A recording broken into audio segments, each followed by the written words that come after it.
Episode 64 with Golden Bear and Josiah, Moped Outlaws. That was fucking raw. That was good. Yeah, we just decided to do that last minute. Yeah, I'd say we could do more of that if you wanted. All right. When the mood strikes, we'll do it, but we're not All going right. to contrive anything. All right. So today is about blowing people's brains out. Yes. I don't like Mondays. Yep. The only reason I like Mondays is because of this podcast.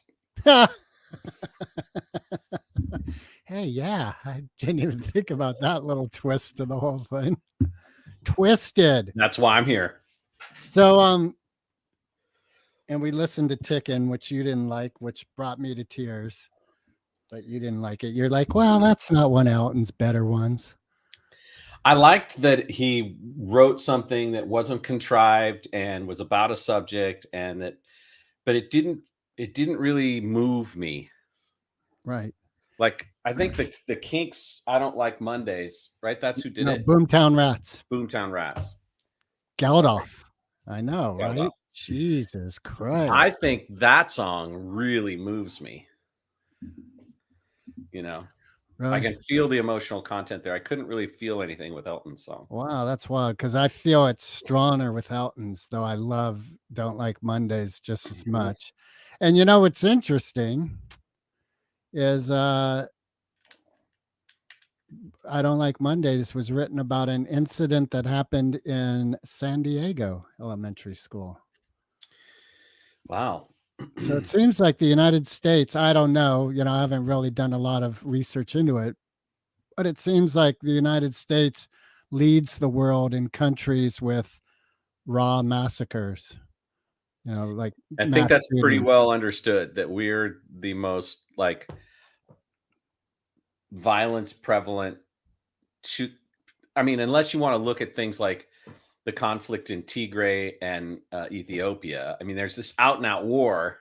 Right, which is different. But as far as society pretending to operate as if there's no problem and then people shooting each other, that's us for sure. Yeah, and particularly an individual shooting into a crowd. That's really what we're talking about today.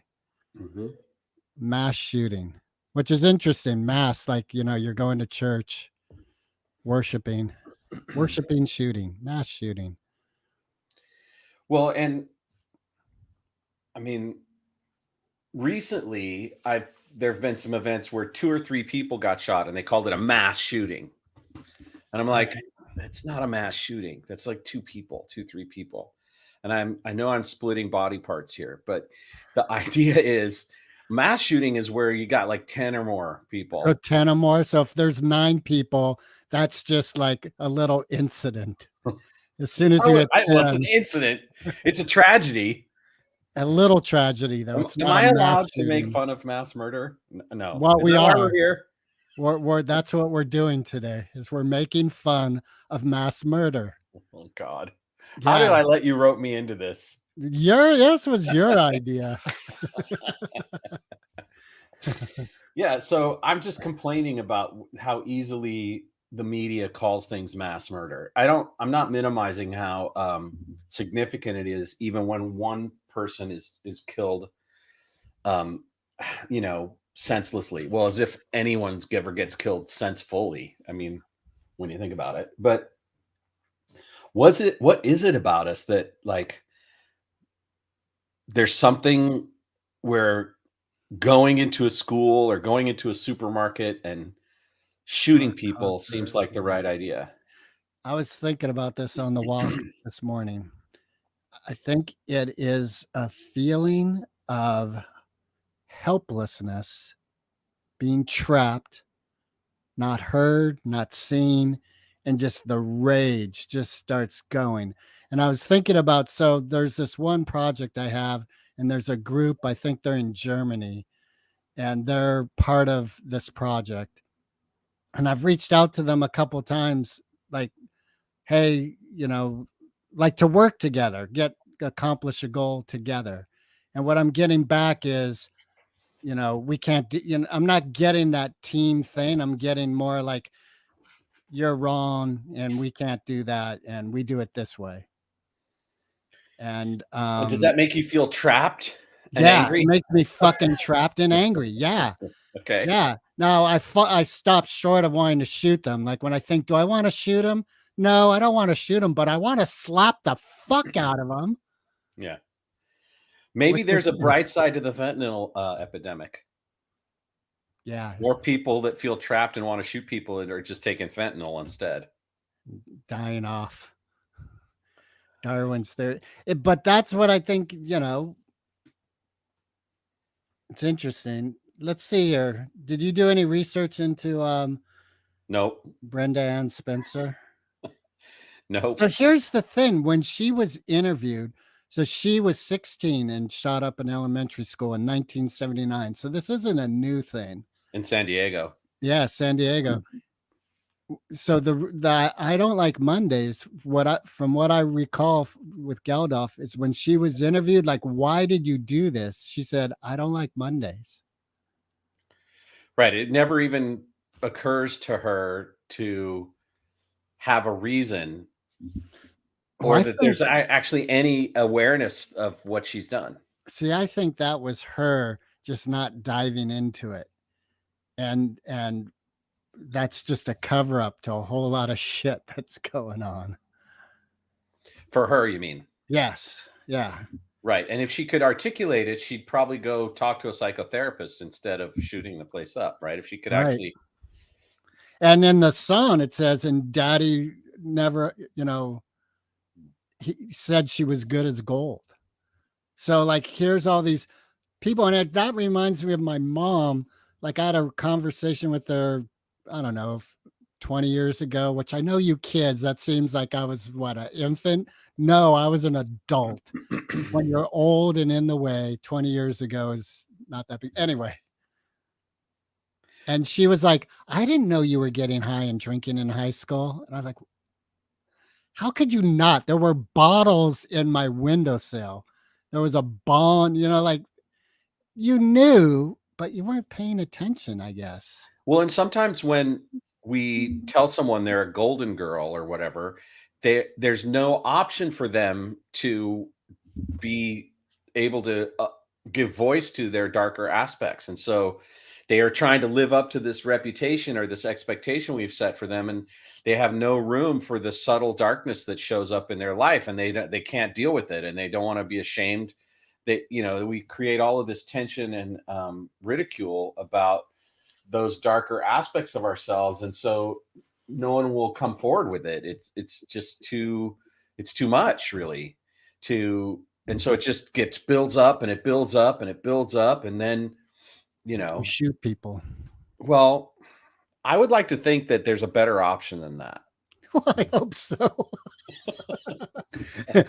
Mark the dad, son, I really think there's a better option than that. I know you asked for an AK-47. Let's expand this a little bit. Like right now, there's a whole lot of MAGA hat wearers who think that the idea is that we need to fight each other. So there's a layer to this that's beyond just the individual who wants to go shoot up a church or shoot up a school or shoot up a grocery store. There's literally people who think that the answer to their problems is that we should all get together with guns and go kill those other people because they don't think like us. Right? Well, and it's the same shadow. That Josiah song, break shit. Like I was thinking about that too, how anger, it does break things. Like even like if I know if I say something in anger, I'm very likely to break something, like a trust in a relationship or something. And I was thinking the health of that might be that something does need to break because it's gotten old and dead. The life has gone out of it. So you break it, and then as it heals and comes back together, it's renewed. It's new life. Well, there's a utility to anger. There's an actual thing about anger that we need to express as humans. But in our culture, we have this whole thing about not being allowed to be angry. And so we're supposed to keep it in check or control it. And then it eventually breaks through. And if we had a better understanding or a better social context for how to actually own our anger and be with it and allow it and then release it, then, we might not have as many murders. The other thing that just trips me out about this is the oppressed peoples aren't in our society aren't the ones doing this. Like you would think the descendants of slaves and the BIPOC people who've suffered through so much in our culture, they're not the mass murderers. It's not the Black Panthers running around shooting up whitey, right? It's typically white middle class or lower men, boys who do this stuff. And there's something about that I think that we need to understand.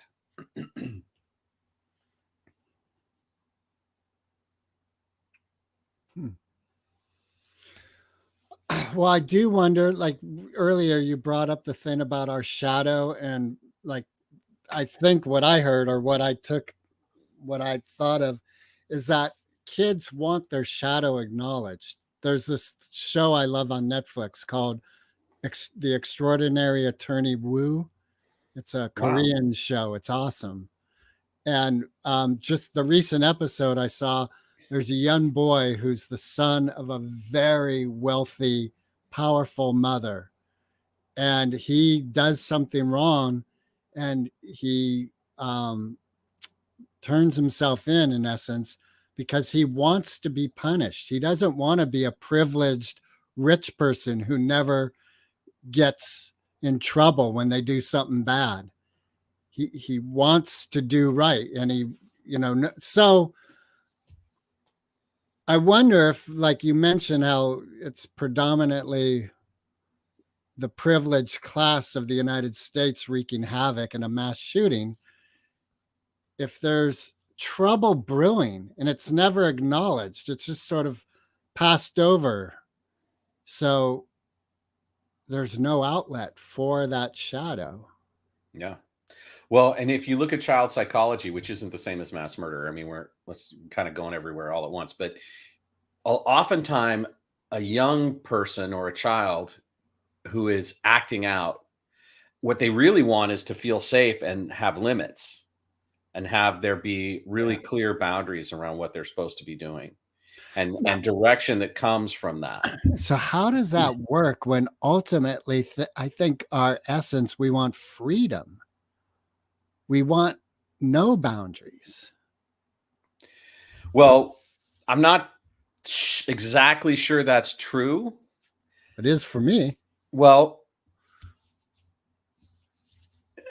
in childhood development, the need for feeling a container or feeling a sense of boundaries, limits, helps us identify and figure out how to be, right?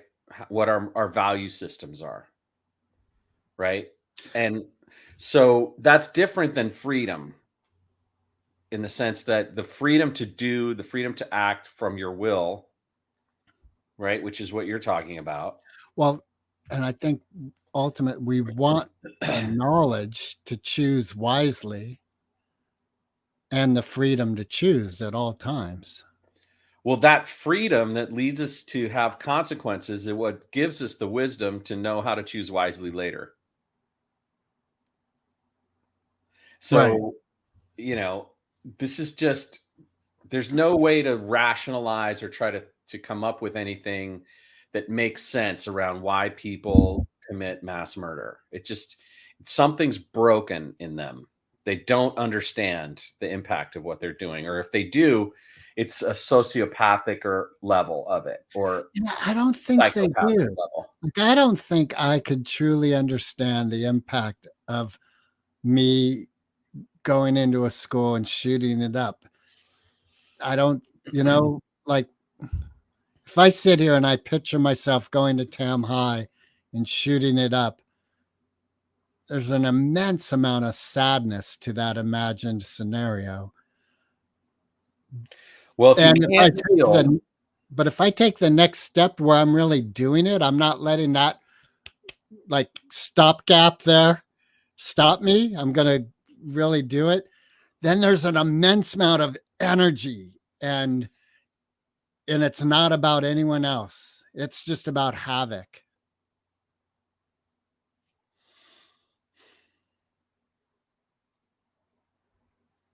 I'm gonna have to smudge this room when we're done.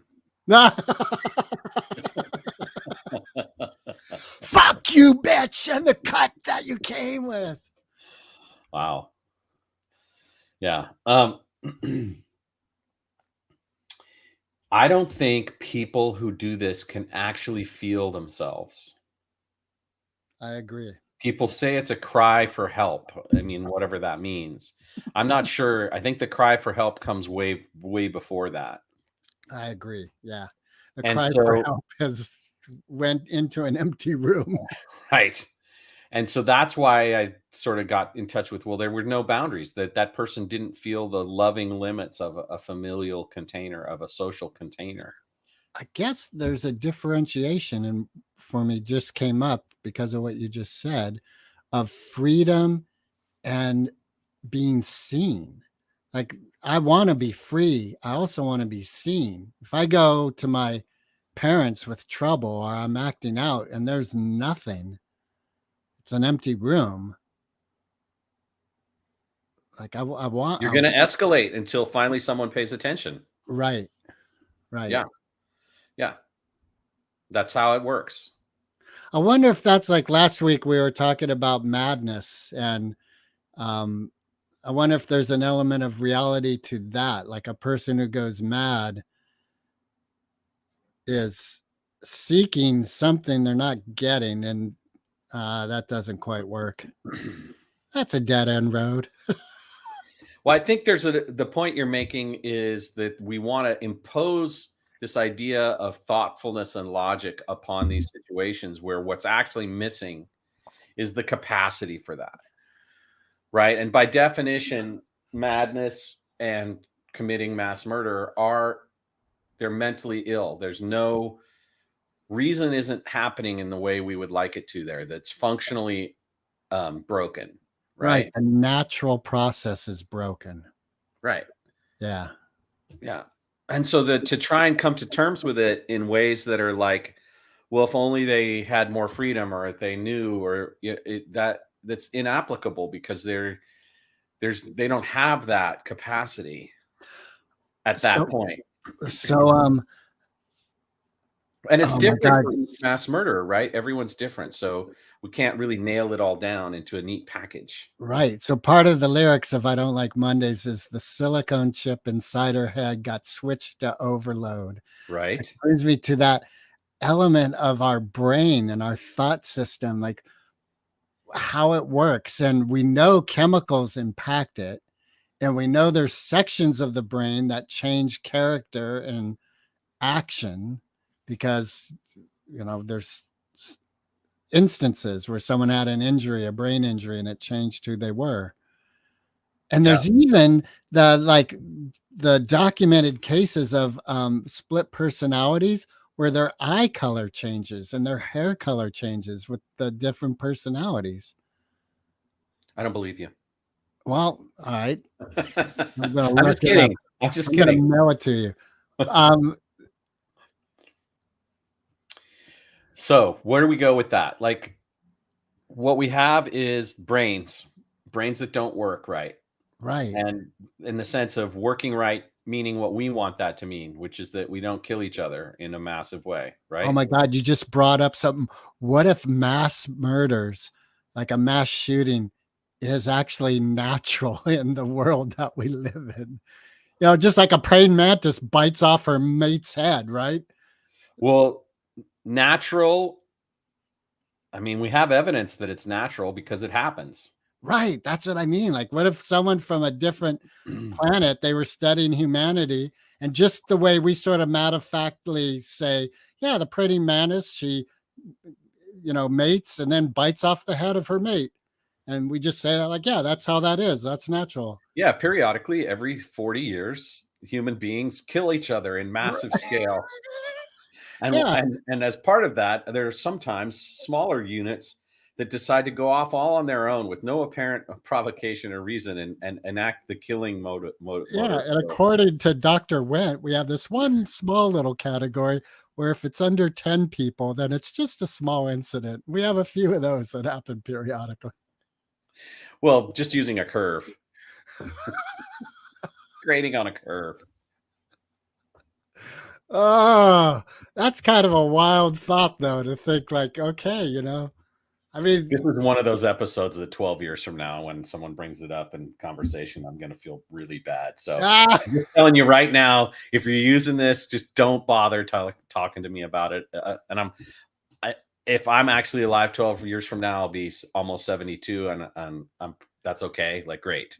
But reality, this should not be happening, right? There's no need for this. There's no nature tends to seem as if it has a checks and balances and it works in a balanced way. And I think what this tells us is that our sociological fabric has become so disconnected from nature that we're actually out of integrity with evolution, and we're outside the comforting of the mother, right? And that if because I don't know of any other historical events like this that predate industrial civilization. I don't know of any times in the past where someone has, gone ape. And it's funny that I use that well, term, gone ape. wait, yeah. Oh, you better check Ooh. yourself. Better check yourself. There that Well, that points to something. There's a part of our brain that is that attacking killer instinct, right? And I yeah, use because we know there's been rogue, um, what do you call it? The samurai, rogue samurais who would rape and pillage towns. And in a way, wasn't Genghis Khan like he had an army, but he himself did quite a lot of mass shooting. well, they didn't have guns, but Right, yeah. right. But you know what I mean? Like he himself was responsible for quite a number of deaths. Well, and there's this thing, and I think men have more access to it at a like like it's easier to get to that first layer of it. Um, the marauder in us, the killer in us, that super aggressive dynamic part of ourselves. And when you started talking about Genghis Khan, I was like, oh yeah, like one of the things I'm doing in my life is looking into my own indigenous roots. And I romanticize that they go back to the Viking age. And then I realized, well, the Vikings were brutal assholes who killed and raped and stole shit from people. And they had these rituals with these deities and gods that were pretty brutal. And I'm like, well, that's it. Nature is violent. Nature is not, you know, Right. unicorns, rainbows, and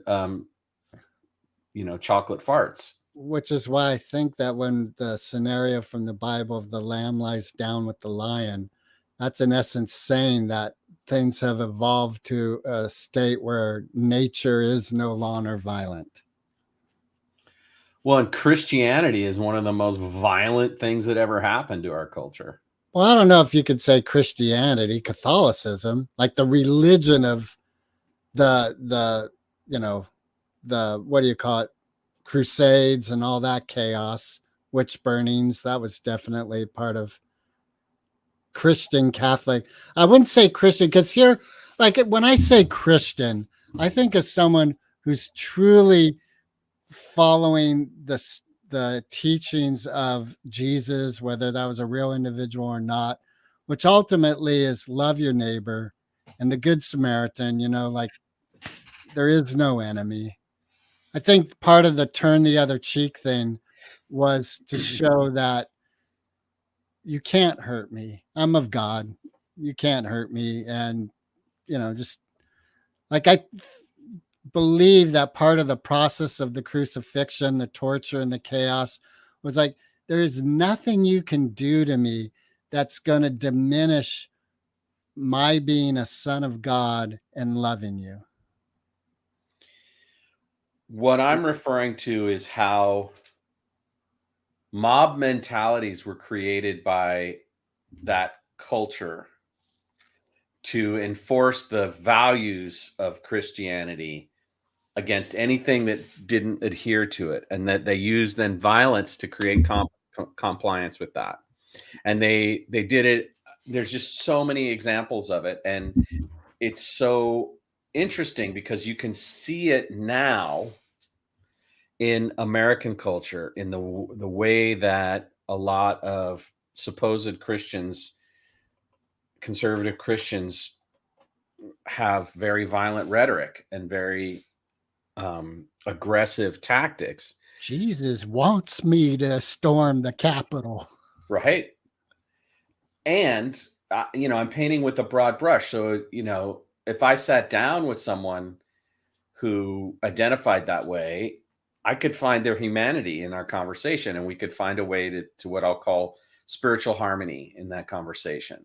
But that when we look at history, there's a couple examples: the witch hunts, the Salem trials, the Crusades.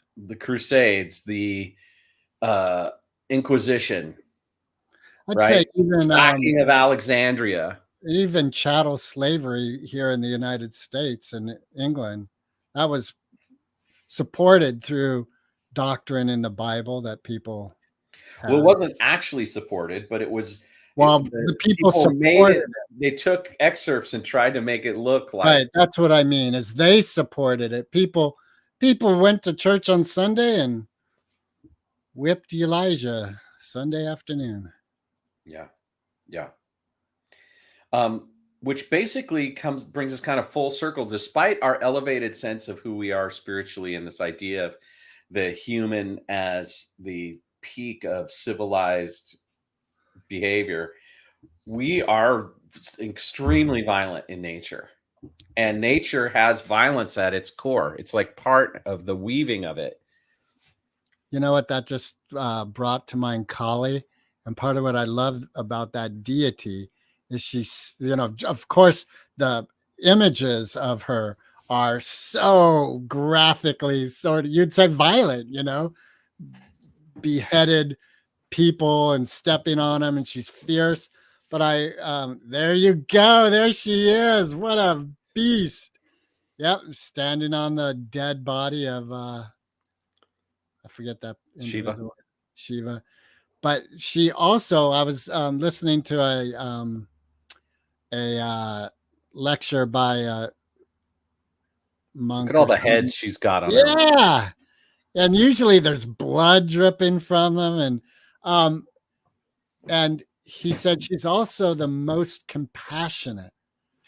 So of all the deities. So here's this deity that brings chaos and rips things apart, breaks shit.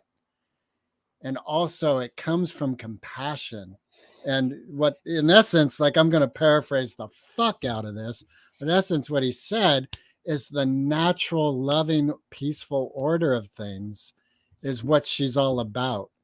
And to get there, she breaks shit. I don't know, man. I'm not an expert enough about Kali to really speak well about this, but I think this idea, the compassion of Kali, I think that's not real. I think that it's that Shiva and Shakti represent that part, and that Kali is the alien.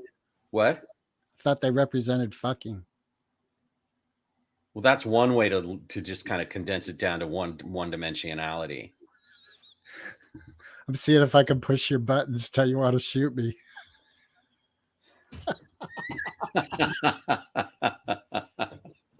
Tashi.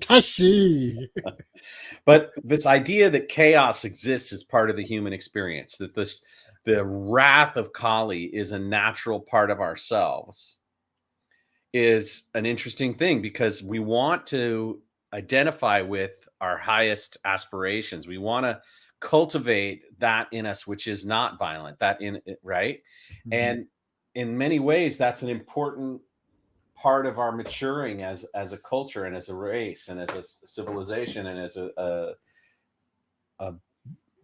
set of beings. And so, well, you've got Kali in your room there. You're in your sacred altar, right? So what? Well, no, she's not on my altar. Okay, well, she's there in your sacred room. Yeah. So what drew you to having her with you?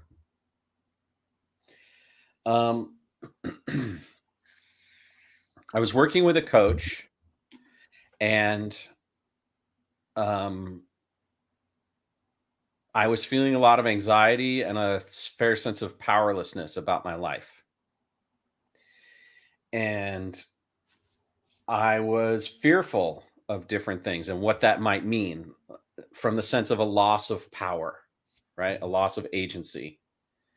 And so I was given a practice, which was I was to awaken in the middle of the night at 3 a.m.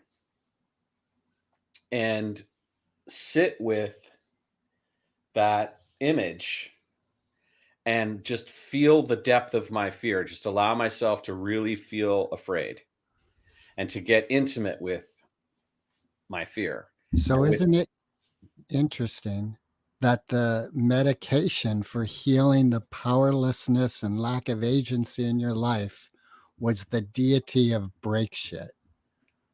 And we're talking about mass shootings. And the core of mass shooting is a lack of agency. right.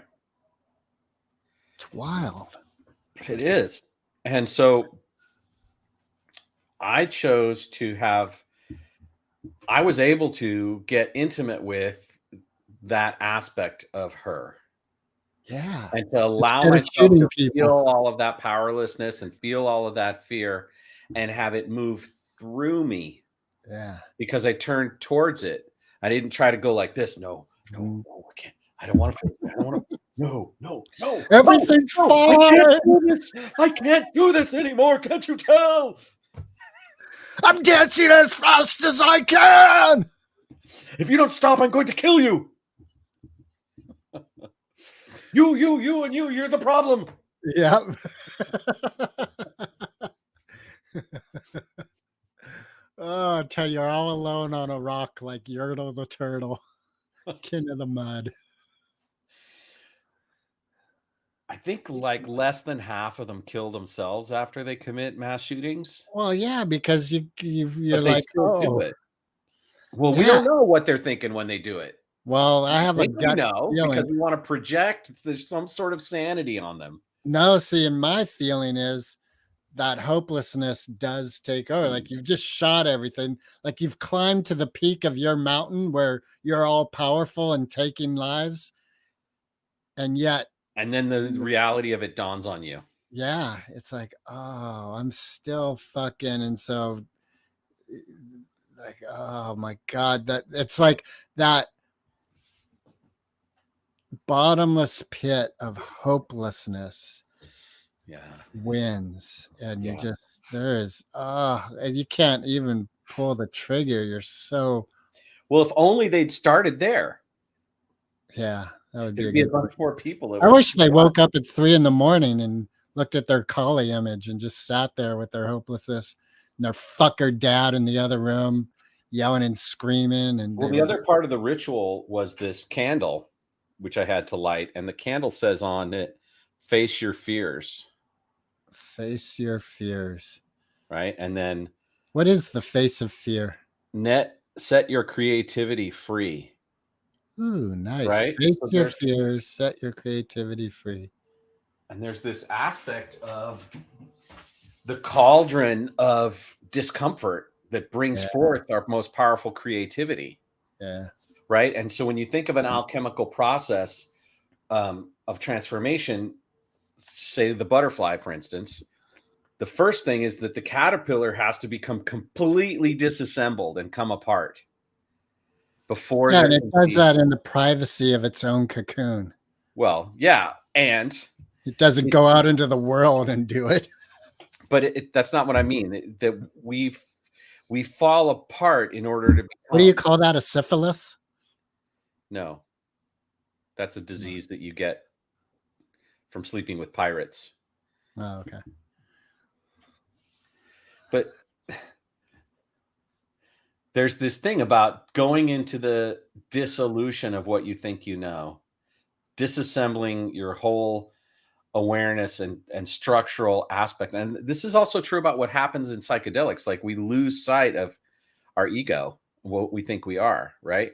And I think that part of the mental illness we're talking about is how much we're clinging and identifying with some kind of like navigatable point. Like, okay, this is who I am.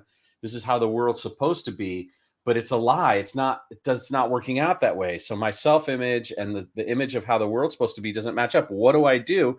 I have to maintain control. I have to grasp for control. And ultimately just allowing yourself to dissolve is That the wasn't first my step. experience with hallucinogenics when I first did it. I didn't have a loss of ego. I had like like life is magic. The fog is rolling in over Golden Gate Park. Full moon's up. This person's talking to me, and I just see those big teeth going up and down. Yeah, It was that was your first wild. experience. But did you ever experience a loss of ego on psychedelics? No, I'd say my loss of ego is what we were talking about last week when I went crazy, sold my soul to the devil and went mad. You didn't lose your ego, you sold it. Sold it. Sold my soul for rock No, but and roll. so there was no point where you dissolved into the everything and became one with everything. That was in like that incident I told you about. I think I told you in second grade or fourth grade. I forget which, where I just had this feeling of total peace and I dissolved. I was wild. I was crazy. It was like So that you actually achieved enlightenment, and then everything since then has just been you grappling with the Shempa of damn it. The way things are around you. That you hear, Fuck like, it. I'm ready to go to Nirvana now. Can I please leave the exit stage left? Right? It's like driving by Disneyland and someone stops and goes, "Hey, go look in there." And you're like, "Oh, that's fucking awesome. Okay, let's go to the dump now." What the fuck? It's like waking up in Disneyland and then someone telling you have to go home for the rest of your life, and you can never Ride's go back. over. What? I just got here. Yeah, yeah. Oh, Nancy Pelosi. This is my imitation of Nancy Pelosi. Why are you projecting that on Nancy Pelosi? Because she's a bitch. I mean that very nicely. I see. You know, I got to look at myself because lying really sets me off. So I've got something going on inside me about lying that I have Yeah, not healed and made peace with. yeah. So what is it about you that you're in disapproval of that's about lying? With lying, I know, right? You know what? I just want to play Josiah right now with that fucking question. You just want to avoid talking about it and hide in the unmitigated chaos of punk rock rap. I love how the very end of that video, there's this little white word on a black slate that says "No reggae." I didn't notice that. That's funny. I'm like, oh, well, see, that's it. If we just take, pre-serial killers and get them to smoke a lot of weed, grow their hair, and just listen to reggae music 12 hours a day, they'll have no desire to kill people. Wasn't Bob Marley? No, he died of cancer. Yeah. It was, who was it that was shot? Peter Tosh. Yeah, Peter Tosh. Well, many of reggae's right greats were shot. Peter Tosh did Step and Razor, right? Yep. That's such a great song. Yeah. There's a whole thing. There's a movie called Red X, which is about Peter Tosh and specifically the circumstances around which he died. It's a really great movie. Never saw that. Yeah, it's a really interesting story about Peter. Red X. Okay. Came out in the 90s. Way back in the 90s, when I was young and potent. Isn't that when my hair fell out and my libertations got labertated? Just think one day they're going to be like, yeah, wasn't that when they used gasoline for cars? That's fucking crazy. Yeah, right. I saw a meme this week where I was cracking up. It said, the same day that the state of California Congress signed a law that said we won't be using combustion engine anymore, PG&E asked us all to stop charging our electric guitars because of the electric Oh, cars because of the strain on the grid. It's yeah, like can't win humanity. yeah, yeah. Although I did hear this morning that they have the technology to charge a car in 10 minutes, and it's just not ready yet. They think 10 years it'll be regularly out in the world.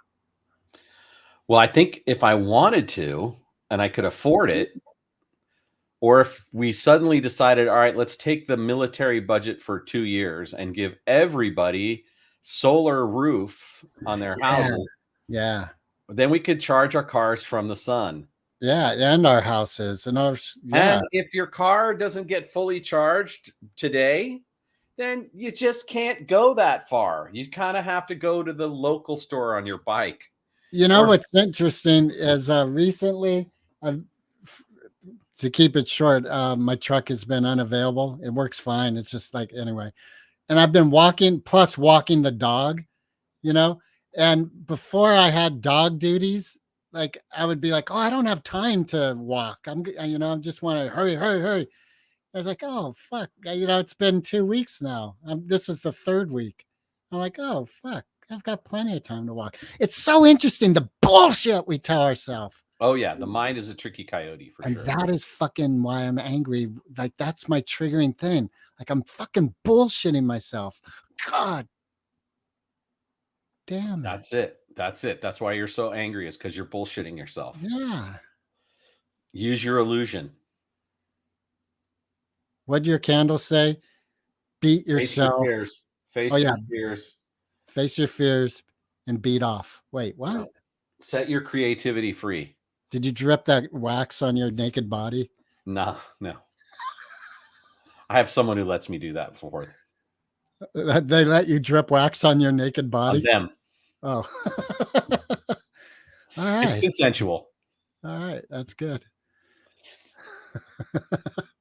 Suddenly I'm reminded about And if they don't say Pussycats more, and please, daddy, I hit Tabasco. them with a stick. Hit me with your rhythm stick. Hit me. Well, punk rock, that kind of came out of this whole angry youth, like, fuck this sterile bullshit that's supposed to be rock and roll, and society's just fallen into this, like, yeah, yeah, yeah, yeah, yeah. Yeah, that animal side of us that, what is it? 140 years of industrial revolution, of quote civilization.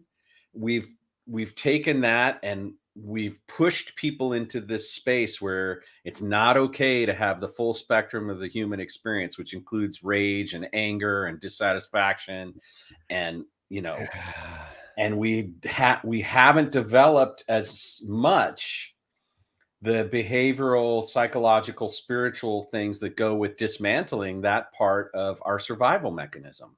Right. And we're there's 7 billion of us. And so a bunch of us are going to be not quite formed in a way that's useful. Right. And And what's they will become interesting is soy green. if when you take the American sample of 350 or 380 million people, and you compare that to the sample of 7 billion, and we're the society that like 26 times a year has some asshole get a gun and go shoot a bunch of people.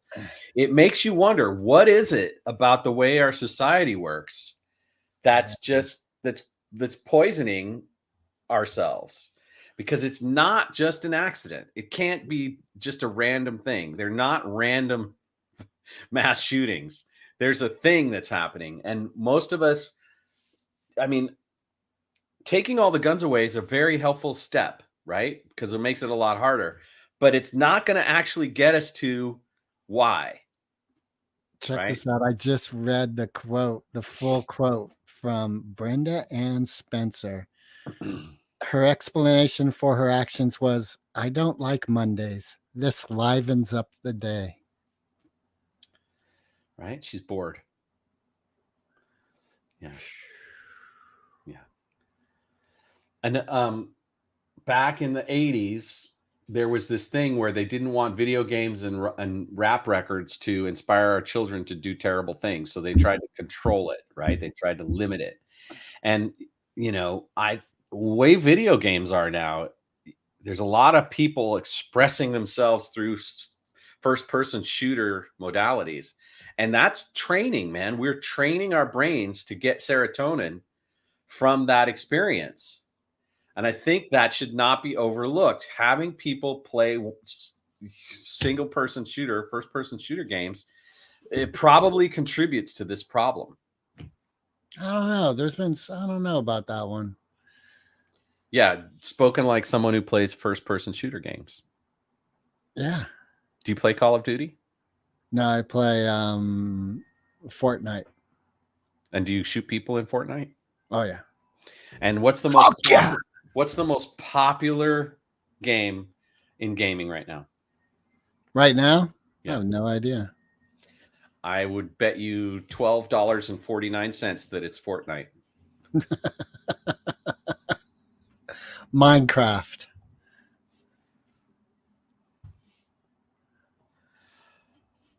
Okay. Most played and most popular games. Minecraft. Number 1 game in the world is Minecraft. Yep. Number 2 game, Grand Theft Auto. How recent is this article? I don't know. It says 2022 on it. All right. Well, I'm surprised Grand Theft Auto is number 2. Well, I taught Minecraft to kids this summer.